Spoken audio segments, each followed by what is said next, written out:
உன் கூட்டத்துக்கிட்ட போய் சொல்லு, ஒரு மத யானை ஊருக்குள்ள வந்துருச்சு.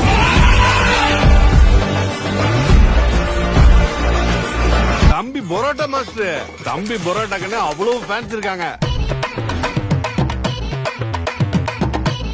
வெரைட்டி பிச்சு விடுவா.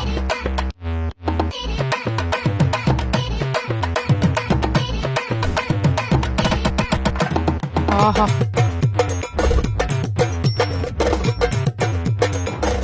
செம்ம வர்த்தான சம்பந்தம்ப்பா.